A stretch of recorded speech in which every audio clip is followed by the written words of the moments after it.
Hello everybody, this is Kevin with Inspiring How You See That. We're the inspirational channel that goes behind the scenes, interviews some of your favorite artists, entertainers, and much more. And we also do inspirational stories, and we do these Tech Tuesdays. So we are now back again with the Trace camera system part 2.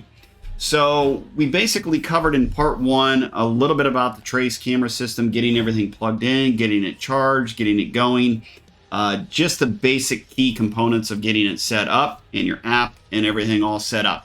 So part 2 is going to cover preparation for the game and the setup of the Trace system while you're at the game. So the biggest thing here, first thing that you want to do before you do go to a game or you're at a match, this of course is just a generic picture of what Trace puts on there to show you guys, is basically you will want to set up on your app.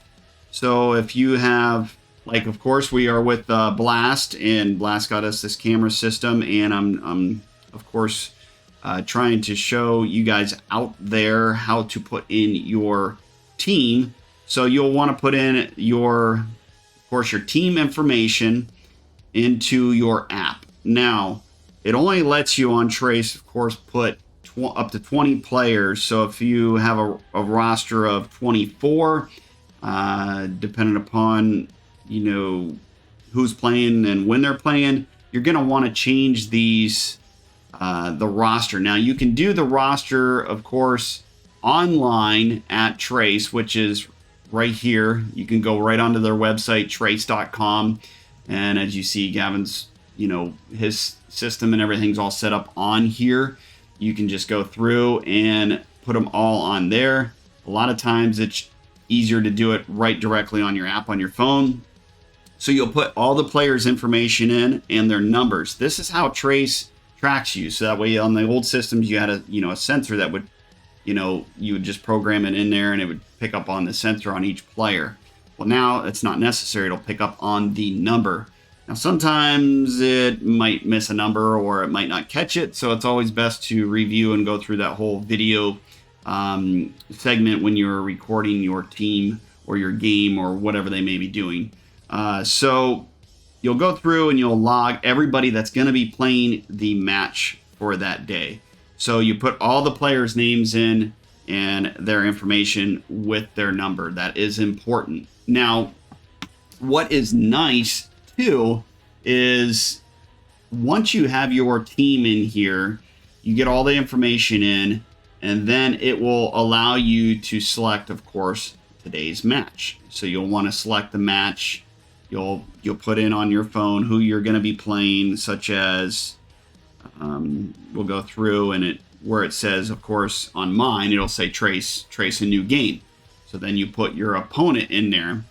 So as it says here, you'll put your opponent and then the day, which would, date and time. So if the game starts at 6:30 at night, and right now you're just setting up everything at 6:15, it isn't gonna, it'll say it starts recording, but it'll give you alerts for that time that you set it for.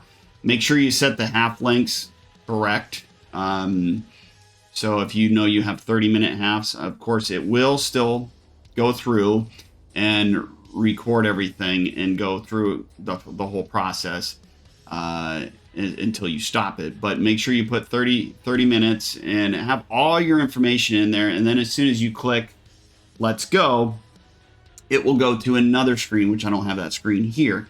But once you get to that next screen, it'll put your opponent's color of their jersey. So if it's red, and like ours, if it's Blast and it's red and we're a home, you just put red. And now if the other team is gray, and you'll just select the little button, it'll have a color code, it'll say gray. And then it's pretty much ready to go. Now as I said, what is nice with this is you can actually, once this is done recording and ready to go, you could send this to the other team as well, or the coach or whoever that wants film from it. It will pick up everybody.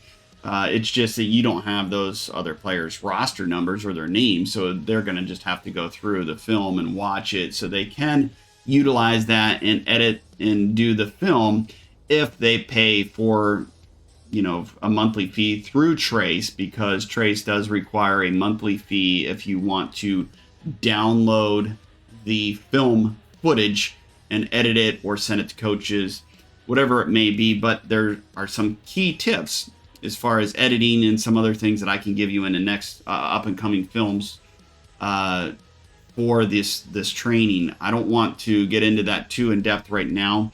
I just want to get through the step-by-step process, getting it set up, and then as you progress more and more into the system and you're more comfortable with it, then we'll get into more in-depth editing. So then after that's ready, then you will go into your Trace camera and do your next step. So once that step is ready, I'll get into that in step 3 of these videos, so that way it's not too lengthy. You can get this going, and I'll have this in a step 3 video. So we'll see you on the next one.